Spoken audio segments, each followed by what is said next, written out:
everyone, to the One Sage's View podcast. I'm Sarah Christensen. I'm your host, and today is March 1st as we're recording this in 2023. And this is episode 4, and it's the Aries Ingress of 2023, and we'll be making this production available March 10th. So thank you for joining us today, and we're going to be looking at the astrology of the Aries Ingress and what that provides us information this year. And I'm grateful to everyone who can join us today to share about the passion with astrology and also what that brings us to our life and our human experience. And I'm excited to introduce the guest today is Wade Caves, and Wade is an astrological consultant and educator specializing in horary, mundane, and classical astrological technique. He was certified with honors from the Mayo School of Astrology and the School of Traditional Astrology, also known as STA. Wade's passion is understanding the historical and philosophical origins of the astrological symbolism, with an emphasis on what bears consistent and reliable fruit in practice. He now teaches horary and astronomy at the STA. You can find him online at his website, wadecaves.com, and also through email, hello@wadecaves.com. So welcome, Wade. Thank you for joining us. I'm excited to have you today. All right, thank you. Yeah, I'm excited to be here too. This is great. So we want to Fun. look at the Aries Ingress, and I know that you are using I like to announce kind of the house system that you use. I generally use Placidus, but Mm-hmm, for today we're going to jump into Regiomontanus. I think hopefully I said that correctly. Yeah, yeah, you did. You nailed it. Regiomontanus and Placidus are so close to yielding the same results that we'd probably be looking at almost the exact same chart, maybe a few degrees difference on the intermediate house cusps, but most of it will stay Awesome. the same. So Yeah. very similar. So we're going Yeah. to be looking at the chart for Washington, D.C. that kind of just gives us a focus for the United States, because I like to look at things in a macro level, even though in my readings with my clients, and maybe you do the same, you kind of look at what is going on in the world and then what's going on with the individual and how that ties in. So we're going to look at the Aries Ingress, and we're going to dive right into the chart. So if you want to bring that up and share that, then we can get started. Yeah. Let me just hit my buttons here. And I think if I've done this right, you should have visibility now to my screen. Is Yes, that I do. correct? Yes, we do. All right. Yeah. So I know in my audience, I have a lot of beginners to astrology, and to kind of have maybe a definition of what mundane astrology is. A lot of folks look at it more like their own natal charts and transit. But what about mundane? Great question. And I love that question. I'm very passionate about all the types of astrology that don't have to do with people's birth charts. Obviously, I think a lot of us get into birth chart astrology. It's the first port of entry for many of us. We want to know more about ourselves and, the people who might fall in love with us and whether we're a good match with this person. And is my sister as horrible as she thinks? So, yes, she is, because she has this sign on the ascendant, and it's all really great fun, I think, to work with people-based astrology. The techniques that I have specialized in, I mean, natal astrology is something that I work in, and I don't want to give the impression that I don't work with natal astrology it's like half my consultations focus on natal astrology. But I also, I'm very passionate about helping the other forms of astrology kind of present themselves. I mean, we get all the time these assumptions and theories that are thrown out about what astrology is, what it can do, what it can't do. And you can tell frequently that, this person probably only works with birth chart astrology because that concept won't carry through to agricultural astrology. It won't carry to political astrology. It won't carry to family or genealogical astrology. It might not carry into divination-based astrology. So divination is such a broad word. Maybe I shouldn't use that, because even natal astrology, there's a divination element going on there. But question-based astrology. So that's that word that many of your listeners might be new to, that word horary. It's a technique. It's a disaster to try and say. It's a difficult word to get your tongue around. But it's a question-based technique. So if somebody's got a problem, somebody's got something that they can't resolve, you know, will I get pregnant this year? Should I buy this house? Is it a good value? Where is my missing passport? Whatever your emergency or real, need is, there are techniques in astrology that are there to resolve them.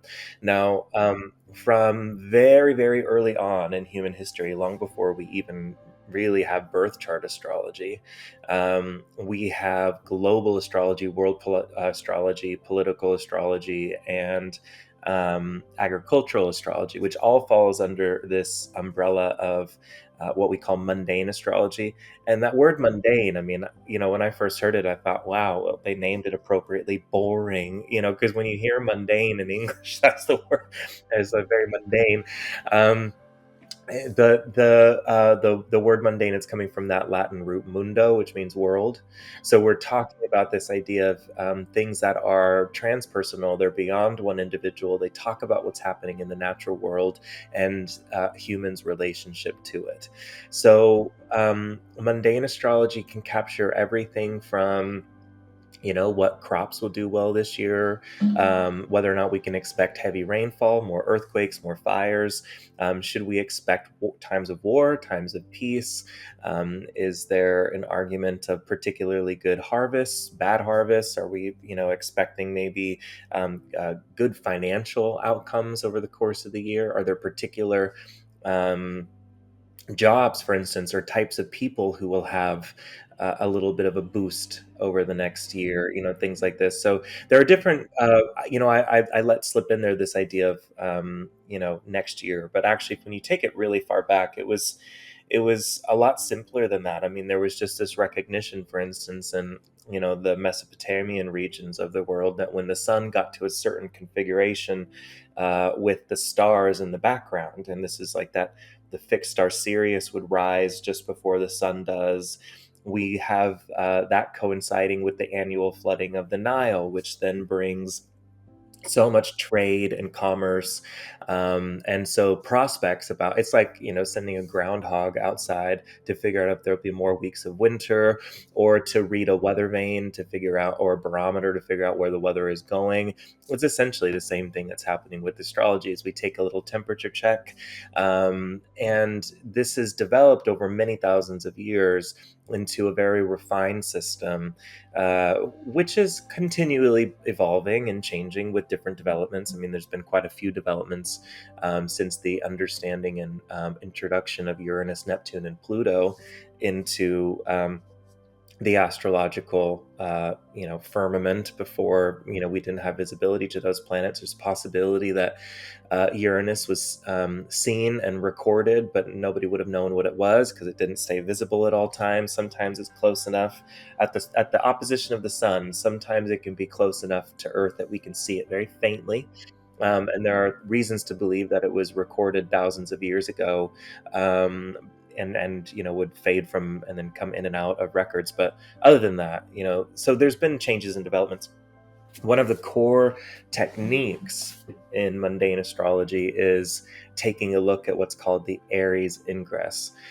So the definition of what that is fairly simple.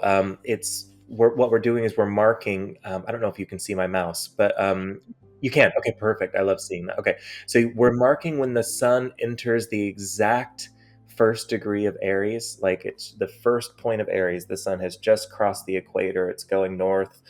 Boom. This is the beginning of spring in the northern hemisphere. The days are getting longer, and the ancients believed that this was, it marked it's almost like the rebirth of the natural world, because we're starting to see green come back. Now, prior to this, the sun's entry into Cancer was the big event. I mean, it was very near the annual flooding of the Nile, and in Egyptian calendars, Cancer, that was the beginning of the zodiac, not Aries. And but after Greeks had some influence on things, and things evened out over time, we're starting to move to Aries being the beginning. So every year we mark when the sun enters 0 degrees of Aries, and then take the prognostics from that. We allow the exact minute and second, and then we draw up our figure as if it was a birth chart. And in a way, it's not that different from a solar return. So for many of your watchers who may be familiar with the solar return, you were born with the sun at a particular degree, minute, and second. And this whole idea of exploring solar returns when the sun returns to this location probably has some consistent elements with this whole idea of an Aries ingress, that when the sun returns to the same position, we can begin to forecast outward where things are going. So this is basically, if you like, the Earth's solar return each year, that first day of spring, specifically the very minute and second. You can see in my software that if we're centering it on Washington, D.C., that'll be the 20th of March, 5:24 p.m. and 16 seconds as well. So it's like to be that level of specific. Um, and what you would want is you want to center this for whatever becomes the heart of the thing that you're examining. So if I wanted to understand something about, the development of what's going on in the Catholic Church, I'd be centering this for the Vatican. Okay, and so I would be building my Aries ingress on what's going on with the Vatican. If I wanted to understand something about what's happening in US politics, then that's where, or not just politics, but what's going on in the United States, um, connected to the people of the United States and it's their leaders, then we center it on Washington D.C. So this becomes then the chart of note for us as we begin to make an assessment about what's coming ahead. So this is the beginning stage. So where do you think we should go from So a here? lot of, Um, generally folks know about houses, but there might be like a definition that's different in mundane. But there's also what do the mm, planets kind of generally just real briefly represent before we kind of go yeah. across like what the houses are, and then we can dive into the importance of what the rising sign is, because then we can go through that part. So Yeah, great. Okay, so let's start with the planets then, and then we can talk about the houses second. The planets are the most important thing in astrology. I mean, we've got, it's the angles and the planets; those vie for the most important things.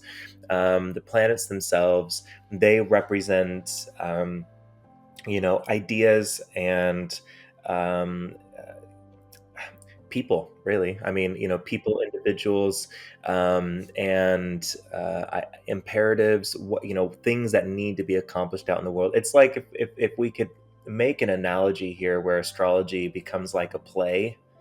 um, the planets are the actors, so without them, nothing's going on. We can have a beautiful set, we've got a beautiful wardrobe department, maybe even an amazing script and plot, but without actors, none of this comes to life at all. So the planets themselves, they are the ones that are bringing these things about, and they do it in a way that's aligned with their own character and their own nature. So, Mars, for instance, I'm just going to start from the left and then work my way right, so everybody can kind of follow. Mars, it's a hot and fiery planet, so it's going to signify people who work in professions where fire is needed, where heat is needed. So we might be thinking about people who work with metal, surgeons, barbers, people who work with blades, military people, firefighters as well. Um, Mars is also, the idea of trademarking and creating brands and things like this. That word brand, it comes from the idea of branding yeah, cattle, which is done with I didn't know iron and that one. fire and Yeah. trademark. Yeah, so Mars is all about saying this is mine, like, and that's the, yeah. So when you see this is me, and it's about kind of claiming that territory and space for oneself. Mars might also, in terms of animals, signify, dogs, anything with a snout that bites, sharks. So there's a full range. We could talk plants. So tobacco would be part of, underneath the Mars. Mars Holon, Holon, which is this idea of like this kind of umbrella under which all these different components exist. So we've got types of people, types of plants, types of animals, type of environments. All of that can fall under Mars. Venus is going to signify less of a take and more of a give type person. So these are individuals who are more likely to be soothing, more likely to be healing. Venus naturally signifies young women in the same way that Mars naturally tends to signify young men, or men somewhere between the ages of 20 and 40, depending. I mean, Mars has a little bit of a wider range because of how erratic its motion and movement is. Venus might naturally signify entertainers, actors, beauticians, models, nurses, people who are there to bring relief and to bring a smile and tend to alleviate and make things easier on others.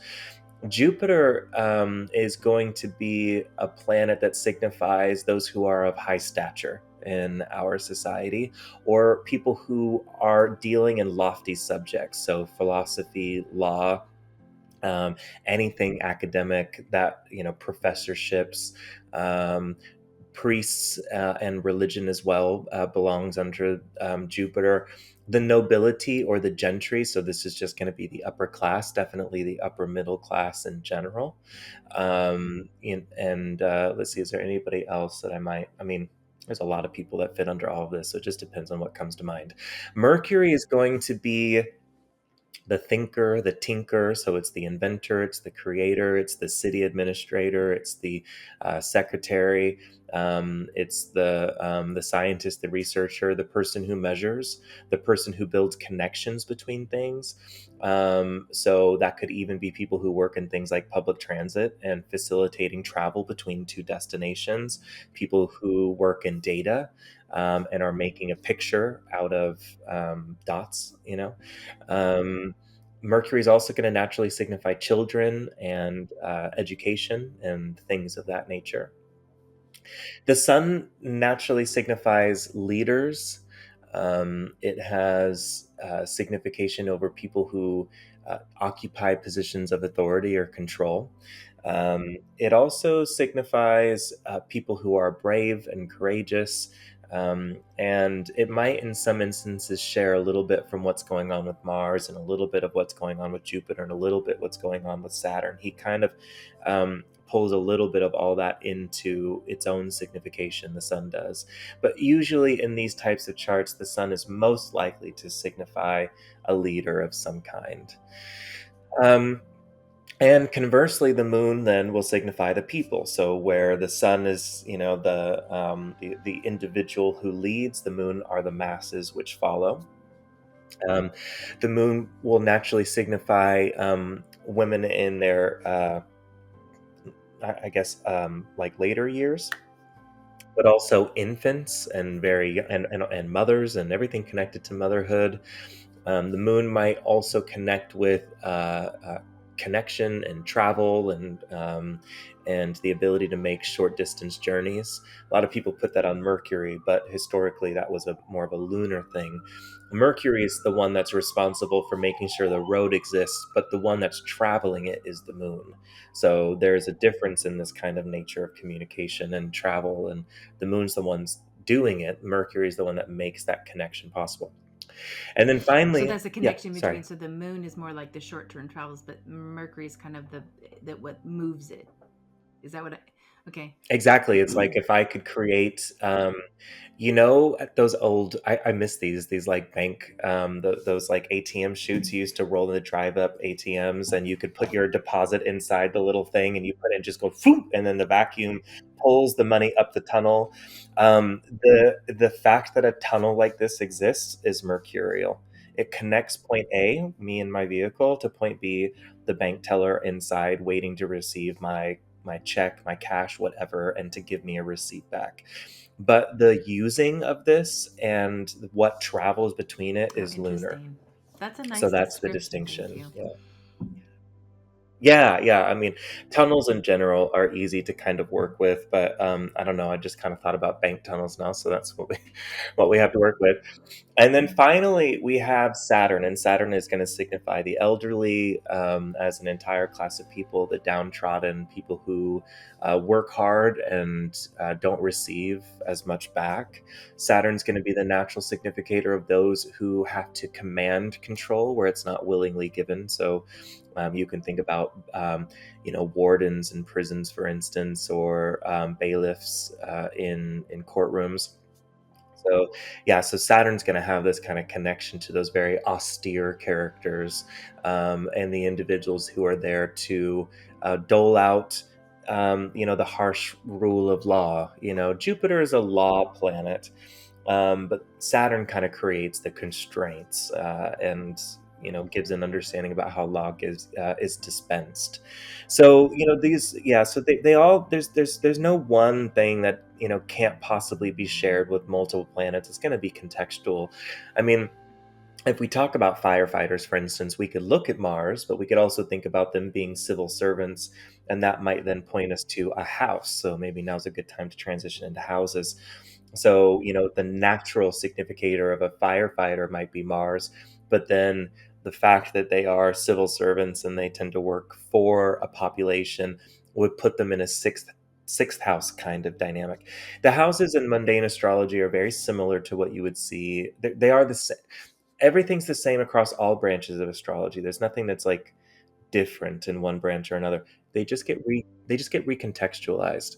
So the ascendant in a birth chart is me. I was born. I'm the one that initiates action. I come out into the world. But in a mundane chart, it represents the people of a nation, the collective people of a nation. The second house will be the financial realities of the people of the nation, but also any kind of resources that the people can call on. So, Saturn there might be an indication of food shortages or issues like that. So the second house is going to be about So, resources and like what can be supply pulled. chain The resources, third so is anything related. supply chain could be part of it, yep, but then supply chain might also be connected to this idea of transit and things moving, so we need to determine, are we talking about local domestic transit, international transit? That'll be a third versus ninth house kind of distinction. So the third will be, short journeys, public transit, things that are nearby, um, and early education, public schooling systems, messaging systems. Whereas the ninth house might give something of a contrast. It might be universities, legal profession generally, long distance or international relations and relationships, things that are happening abroad, influences that are happening from abroad, things like that. Yeah, the fourth house, it's underneath our feet, and so this is going to be, touching with themes of, underneath, the physical land underneath our feet. So farming, water supply, but also those who oppose those in power, because the 10th house is about those who are in power, and the president, for instance. Like the ninth house would be the courts and the court system. The 10th house would be the executive branch, and then theoretically, the 11th house should be the legislative branch. They are there to kind of create the groundwork for the executive branch to do their job. So, you can see all arms of government between the ninth, 10th, and 11th houses. And as governments form into their own unique way, we have to recontextualize which way this makes sense. It may be for some governments, the legislative and court systems are not separated, and we need to think about where does that get placed in those cases. um, the fifth house might connect to fertility rates. It's connected to childbirth, child rearing, leisurely pursuits and industries connected to leisure, and also probably because of its role in childbirth, there might be connections to early education as well, but also ambassadors, foreign ambassadors, and anybody who works as a go-between between multiple individuals. The sixth and 12th houses are, and the fourth, those are the big ones for agriculture. I mean, the sixth is going to be focusing on beasts of burden. The 12th are going to be large animals and maybe the ways in which there might be an interaction going on there. The fourth are the farms themselves.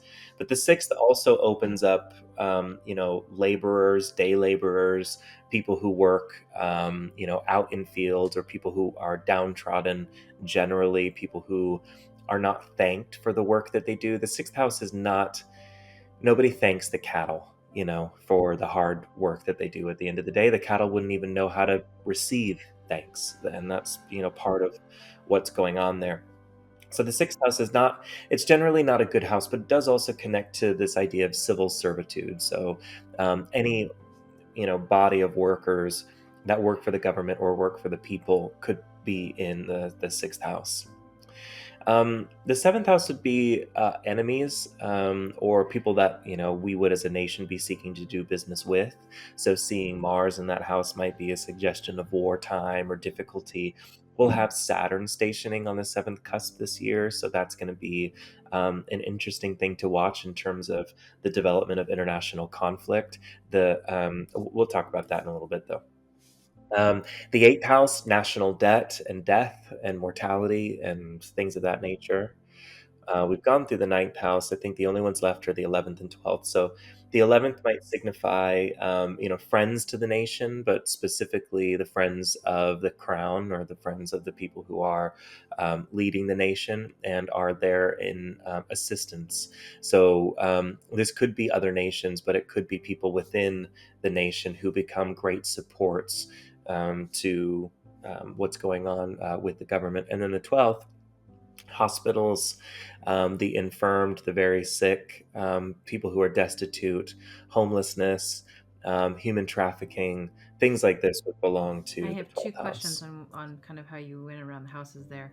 So on the 11th house, friends, assistance, and are we talking about allies to the country that would be a different country? So that would be an ally kind of thing. So maybe that. Yeah, it could be. So if Mhm. we had, for instance, like Venus or Jupiter in an early degree in the 11th house, that might be suggestive, and maybe that Jupiter or Venus rules the ninth. Okay, that might suggest that a foreign power becomes a new friend. Foreign power, because that planet rules the ninth. New friend, the friend part is because it's in the 11th, and then new because it's in the early degrees of its sign, which suggests this is a new relationship, new Okay. understanding. And then the difference, there's a nuanced difference between the sixth house and that what you talk about, the like servants, those that are downtrodden and whatnot. And when I think of public servants and Hmm, civil servants and those kinds of things, yeah, I've yeah. often thought of the 12th as being where people might be in working for the public in that way, like agencies that people work at for the public. I don't know if you might do that Did in you the see the 12th, or is that news? actually really a sixth that from a mundane perspective? It's the sixth is a not good house. The 12th is worse. So what happens here in the 12th house, in terms of like just understanding how much power and strength it gives to individuals, let me just characterize that a little bit. The sixth house doesn't give a lot of autonomy. Okay, so the issue, and this is why civil servants are part of the sixth, they are not autonomous. They are highly directed, and told what to do. The pay is of public visibility. There's not a lot of negotiation. There tends to be public thanks, but not a lot of personal thanks, personal gratitude. And moving up in those chains of command is a long, tedious, difficult process. So, civil servants in general historically belong to the sixth, but to the 12th, you'd get things like human trafficking or people who are invisible and not seen. So, in the 12th house, I don't know if you saw the story recently about these children, migrant children workers, and the shutting down of these camps where we found hundreds of children that, between the ages of 12 and 14. That's a 12th house kind of issue. No eyes were on it. We didn't know. They didn't have autonomy. It's a nasty business, and so it's that kind of distinction between the sixth and the 12th. The reason that historical authors had such suspicions about the 12th is because if you watch the moon rise, or if you watch the sun rise, or you watch anything rise over the horizon, the moon's the easiest if you could imagine like a full moon or something. It does not look normal. It looks squashed. The color is weird. The size is distorted. So the idea with the 12th house, because of atmospheric distortion, is that what you're seeing is not what you're getting. You are actually looking at an illusion. And so something is painted one way when in fact it's something else. And that's the main driver of anything that can hide its nature, was or is forced to hide. It's not, the planet doesn't want to have its nature hidden. A dream scenario is to be itself, to be up on an angle, to be truthful and say what I am. But the 12th house allows a certain amount of you know fogginess and not ability to see things kind of clearly. So that's where that yeah, yeah, so that's where some of the trepidation about that house and its Oh, that's themes good comes from. to kind of get that insight. All right, let's jump into this particular Yeah, chart for this year, for the yeah. Washington D.C. location and the timing of that. I see some interesting things from the moon and the sun being in the seventh house angular, but also that Mm. Mars being in the 10th. Oh yeah, so Mars is going to cause some problems for us. There are some, themes in this year. The sun is in the eighth house. Mercury, which rules the 10th, is in the eighth house. Mars, which rules the turn sixth, is in the midheaven. I think we should be keeping a close eye on Biden and his health. And the funny thing is, like, every chart for the last 3 years have been pointing to potential for problems with Biden's health. And I think it's been showing up in the news fairly regularly that there are concerns about his speech patterns and things like this and whether he's, in good shape. But that Mars is also right on Kamala Harris's ascendant, if I remember. So there's something about this that is worth noting. And, the 10th ruler being in the eighth house, the sun, which is the natural planet of rulers and leaders, it's conjunct the eighth house cusp. So you get these kind of themes here that, make you wonder about, whether or not this is going to be a year in which he announces his intention to run, or are we making some understandings about maybe his decision to step down and maybe allow somebody else to take the stage. It'll be interesting to watch, maybe because of the turned sixth house, from the 10th house, from the president's point of view. This would become his ascendant in this figure. So this would be about and then his second, third, fourth, fifth, sixth, and that's where the south node is. It's ruled by Mars. Mars is in the midheaven. So there's probably problems going to be coming from that. And Mars is also in Gemini, which is going to be pointing to the west, specifically the southwest. So, whenever you've got Mars in the midheaven, there's a good likelihood that there's going to be increase of uh, heat waves, possibly even fires, wild brush fires, and things like this. So I'll be keeping an eye on Mars transits and the new and full moons throughout the course of the year, particularly as it relates to Southern California, Arizona, New Mexico, that kind of region, and then even the southwest parts of those, western states as well. But with the moon in the seventh house, this anytime the moon is going to be angular, you get a sense of a very busy and active year where there's quite a lot going on. So, the signs themselves on the when we have cardinal signs on the angles, that's suggestive that there is really quick and rapid change and development over the course of the year, which means that the Aries Ingress chart, you might need also to supplement with a Cancer Ingress and Libra Ingress. So basically, every season we need a checkup. This year is going to progress with so much new news. Fixed sign on the ascendant, especially if fixed signs are on all four angles, it tends to slow down change. So it can still be a very productive year, but it's not going to yield to new ideas or new things that are coming in. They tend to be things that once they arrive, they really take root, blossom, and then those become the focal points of the year.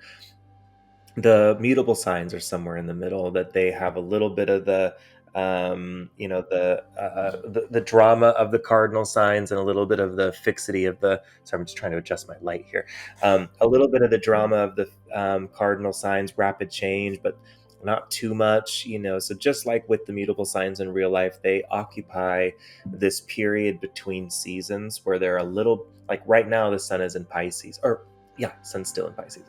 So the sun's in Pisces. So what we have is like a time frame where it's not winter, but it's not spring either. It's both. Every day it's a little different. So, I mean, in New York right now, I'm in Brooklyn, and we had a 60-degree weather followed by snow the next day, and then it went back to like 50, 60-degree weather. So it's a little bit of give and take. So the moon in Pisces is going to be pointing to probably a very active year regarding water and waterways. I think we should all be paying attention to what's happening with water supply, our conservation sheds, watersheds, but also what's happening in terms of transit through waterways. So, what are the developments happening right now? At the ports, on the West Coast, and the ports that are on the East Coast, ports that are on the southern coast of the US, and what development is being done there. And then the moon in the seventh suggests, of course, just a lot of activity with other nations as well, and people from outside of the US. I think this is probably going to be the result of what's going on with the ongoing war in Ukraine, and that there is probably going to be an expectation that the US is going to be looking at an increased and more active role in, um, you know, it's sticky to talk about, but like the war is not unimportant to the United States. If you are aware about the geopolitical realities in those nations that border Russia, um, and what Russia's aims are. And if you're also aware about the tenterhooks upon which the Chinese economy is on right now, there's a lot of tense things that have been going on for a long time. I mean, I was reading an article recently that showed headlines over the last 150 years that say, China's about to launch a war on the U.S., and it has never happened. And there's just a lot of blowing smoke. And so I don't want to be an alarmist by any means, but these are the kind of nervous tensions that leaders are racking their brains with and thinking about. So attention is going to be there, and the U.S. is going to have to play a very active role in how NATO is responding, how the allied powers in the East are responding, and then what do we do about food and energy processing, while so much of Europe's food supply, which was coming from Ukraine, is blocked during war? What happens there? I'm expecting that we'll see some interesting developments around the time of Saturn's station on the seventh house cusp, but of course, you could zero in a little bit more specifically on when around that period by looking at new and full moons before and after that station. So we won't get into that today, but I'm just saying that this Aries ingress, it's not enough on its own. Really, in Aries ingress, you should be looking at the newer full moon that preceded it. In our case, it was a full moon that happened in Virgo. So, I think it is either just happened or happening. Let's see. Where are we now? March 6th. There we go. Yeah, it's coming up. So it would be like this chart, for instance. Do I have time to do this? I mean, I don't want to waste anyone's time, but okay, we'll just. All right. And then now I could do this faster by just actually calling it up, but that sometimes is less fun than just doing it this slow. Okay. 16 and 27. All right. So it's going to be somewhere in here. 39. Let's see. So, all right. So this is the full moon chart that happened before the Aries ingress. And then this would also be a chart of great interest to us. So what we do is, we with mundane astrology is we pay attention to the lunation that happened just before the event, and we look at the signatures of the event itself. Overall, having Jupiter and Venus in the ascendant, it's a good sign that there's room for good things to happen within the U.S. over the course of this year, particularly from ninth house themes, because Jupiter rules the ninth, and both Jupiter and Venus are in trine to the ninth cusp. But we might also, suspect even from seventh house themes and second house themes, because Venus rules those houses. But this isn't about the full moon before, so I'll just leave that as maybe some homework if anybody wants to watch this and do a little bit of research on their own. I would expect with Jupiter in the eighth that we're going to continue to see issues with the housing market. We're going to see issues with conversation about what we do with inflation, what we don't do with inflation. And that I think we're probably going to continue to see big businesses that have grown too big continue to shed. So we've seen a lot of tech layoffs. We've seen a lot of people reporting major losses on the stock market. I mean, Jupiter in the eighth is usually an indication of losses coming more than anything else. I am looking forward to Venus conjunct the North Node in the ninth. I mean, there's room for there to be on this kind of signature some very, very productive work in terms of women's reproductive health and reproductive rights and enshrining those into law. If that's a direction that the US wants to take, a good signature is here for it. Because Venus naturally signifies the uterus, the womb, and it's in the ninth house in a fixed sign conjunct the North Node. I mean, that's a really good recipe for starting something that we want to last. But also, Venus in Taurus, this could be a good year for the cattle market. At because you can also take this very basic. Taurus is the bull.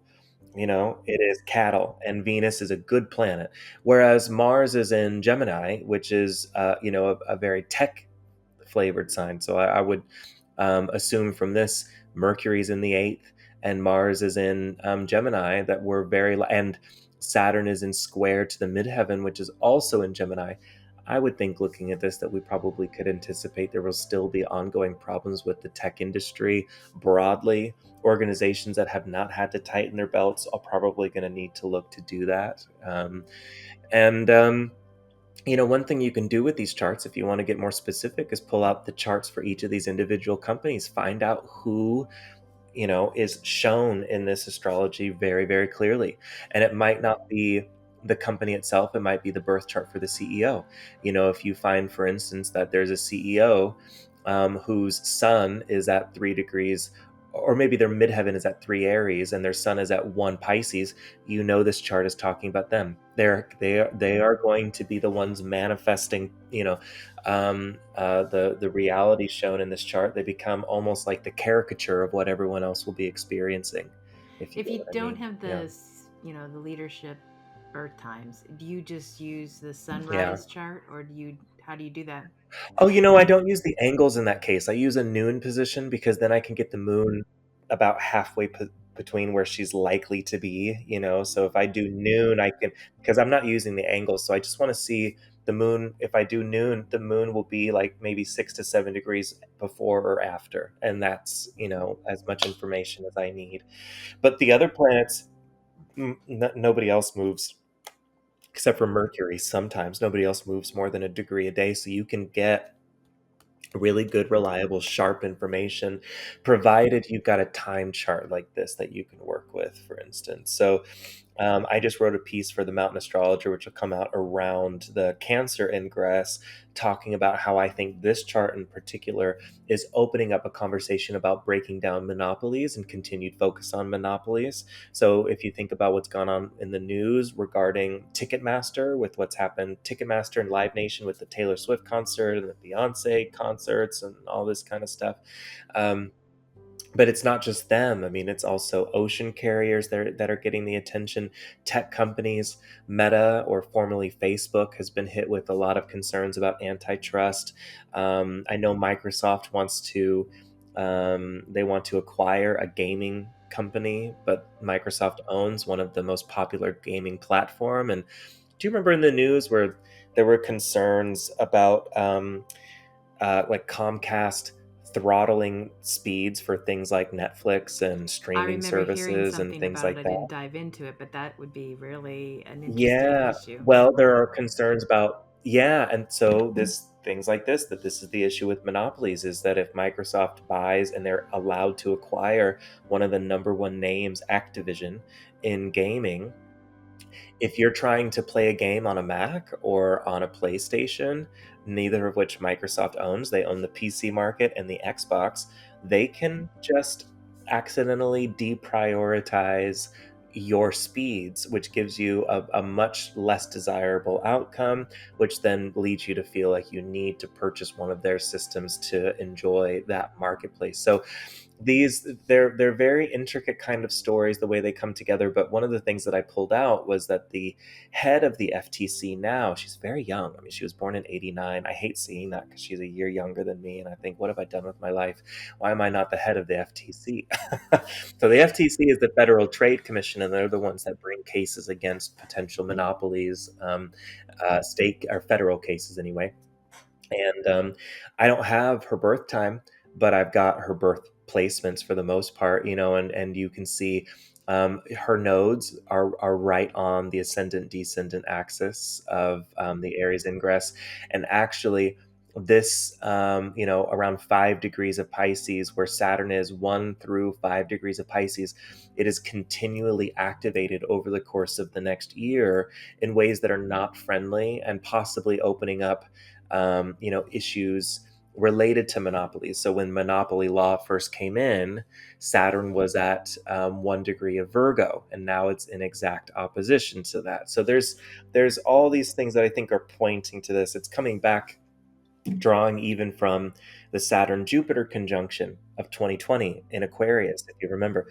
Aquarius, Leo is a sign that likes to concentrate all power into one place. But Aquarius does the exact opposite. It likes to decentralize. And so this is the perfect image of the difference between strong themes of monopoly versus strong themes of decentralization. So that Saturn Jupiter conjunction, the Bitcoin market, and all that's been thrown into shambles while people are trying to figure out what's going on with that. It's like it's all part of the same decentralization story, just different flavors of it. And I think it's possible we might even be looking over the next couple of years at, arguments from some states that they want to secede. I just saw news this morning that there's a Florida, somebody, and it's always Florida. There's I think a senator or some representative of some kind, legal or legislative representative in Florida, who wants to make the Democratic Party illegal. You can't join it; it doesn't exist in the state of Florida. So I mean, these things keep getting played out, and it's only a matter of time before we all start getting a real clue as to what that Uranus and Gemini is going to really look like. So anyway, so one Aries ingress chart, I understand that it can feel like, yeah, this is just 1 year. Should I really look? But if you're researching anything about a particular year, say you've got interest in fertility law, anything connected to fertility law or reproductive rights in the law, you should look at the Aries ingress for the year that major decisions were made, or even when the courts, started hearing arguments about it. These charts, they give you a window into the placements that were active when this conversation was allowed to take the center stage, which gives you some degree of confidence when you see them repeat in the future, when you can expect for them to come back onto the center stage. So that's the benefit of studying these. The more you spend time with them, you begin to recall, oh yes, if I remember the Aries ingress of 2010, I can remember that there was this one placement that coincided with the housing market crash, blah blah blah. I can see, so it all over time. History, I love that quote, history is just one goddamn fact after another. And it can feel like that, when you're working with mundane astrology. But I suppose I would just say to any of your listeners, you don't have to be an expert in world history. You just have to have a curiosity about what you're curious about. Anything from the art industry, the music industry, everything can have something to tell you from the Aries ingress perspective. So I'm curious about one more little question on the moon, and you were talking about the legislative body, and that's the 11th house, so that's kind of that's angular here. So Yeah. I'm kind of really dialing in that when you were sharing that. And you mentioned the housing market, and that was more like an 8th house thing, or the debt. It's because the fourth ruler, Jupiter ruler's in rules the the 8th. fourth, and Okay, it's so in the they go 8th. through that kind of challenge and losses and things like that. Ups Okay. and downs, And yeah. of course, inflation is affecting what people want to. I'm not going to take that interest rate. Thank you very much. Yeah. That's exactly right. An interest rate. Okay. Yep. Yeah. No, this is valuable for people to kind of look at it from a broad perspective of what's important for them this year. How they can line up Yeah. or. Well, the moon in Pisces also, if you think about Pisces, it's two fish, right? But if you think about the actual shape of Pisces, I don't have tools to draw on here, but I'll try and, like, the the way that the Pisces two fish in the constellation itself looks, it goes like this. One of the fish is like this, and the other one is like this. So it creates this open thing, and they're tied together at their tails by a cord, but their heads go in different direction. Now, if that is not a perfect example or visual as to where the legislative government or the legislative arm of government is going right now, the houses are divided. Senate is Democrat controlled, and the House of Representatives is Republican controlled. But even within the Republican House of Representatives, there is not a united front on what the priorities ought to be. When they brought Kevin McCarthy into the House Speaker position, they did so with an agreement that they could kick him out at any time.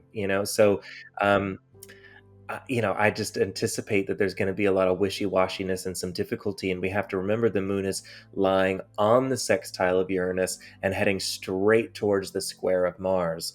So we have plenty of reason to believe that this legislative body, the moon rules the 11th house, it's in the 7th house. The 7th house is inherently adversarial to the ascendant because it's in opposition. So there's a lot of signatures, not all of them super loud, but there's just Pisces pulling in two directions. In the 7th house, adversarial, square Mars, adversarial, sextile Uranus, loud, boisterous, doing things for shock value and not necessarily to generate value at all. Those are the big questions I think that we'll have to grapple with over the course of the next year. And the Saturn Jupiter conjunction, if I can just show you one more thing before we close down. Let me just open up my very loud mundane file for a moment. Let me just get the Saturn Jupiter conjunction. And if you notice the Saturn Jupiter conjunction, look at where the moon and Neptune are. 18 Pisces, 27 Pisces. And look at the Aries Ingress. 18 Pisces, 25 Pisces. So yes, it really is. And I don't know what that means, but this is where my emphasis has been so much on Pisces and water, because the moon is a water planet. Neptune, come on, Poseidon, Neptune, it's so clear. And then Pisces is a water sign, and Saturn's in water. There's a clear water emphasis here. So, we'll see where this goes, but it certainly seems like the astrology of the Saturn Jupiter conjunction, that's going to be coming forward. And one last thing that I might say, this is, the sun is at 0 degrees of Aries at the same time for everyone all over the world, the same moment. We could all snap our fingers at the exact second it happens, but the houses are different. So for everywhere all over the world, at the Aries ingress, Venus will be at 4 Taurus 45, the moon will be at 18 Pisces 38. That doesn't change. But where these things are in the sky will be different based on where you are. So in Beijing, for instance, on the complete opposite side of the world, this would be happening over here, in this part of the chart. This, moon sun conjunction kind of deal. It's not quite at the conjunction. It's still a bit away, but moon Neptune, that's going to be over in this direction here. And so as the world gets smaller and we become more interconnected, I think we'll learn all of the ways in which the uniting of the symbolism is manifested globally, but it is localized in a very different way. And so for some places, it'll be about a 4th house theme. For some people, it'll be about a 10th house theme. Some people, it'll be in the 12th house, and it won't be that loud of a theme at all. It'll be in the background, so. I have one more question to clarify something that I'm not sure of about mundane. Is that you have Aries in Mars's sign, Mars is in Aries sign. Is that mutual reception so easier for them to do their things that they are responsible for within that context? You're talking about Mercury and Mars, Yeah, I is said that right? Mercury is in Aries and Mars is in Gemini. Yes, and then Mars is in so Gemini. those are in mutual reception. Is that right? They are. Even the thing is, if there's not an aspect being formed at the moment, what we have is potential that needs to be activated.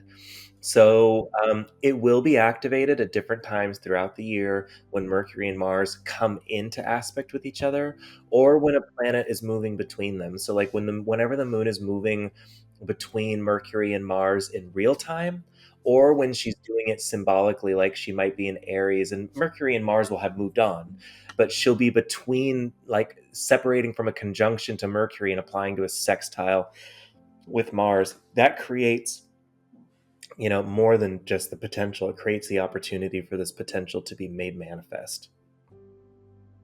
Exactly. She's forming the connection. It's almost like Mercury and Mars are reaching out to each other, but their hands don't touch. So they get a third person to stand between them, and the moon grabs one hand and the other hand on the other side, and now we're all a chain and we can all talk. But before that happens, we just have two people reaching for each other and can't really connect. But yes, with mutual reception like that, it definitely does give a flavor of potential help. The issue is that Mars rules not very good houses. It rules the eighth, and then it rules the third, which isn't. The third is a good house, but I'm still seeing this from the president's perspective. So this would be the eighth, and his turned sixth, and then Mercury rules the 10th, and so it's suggestive.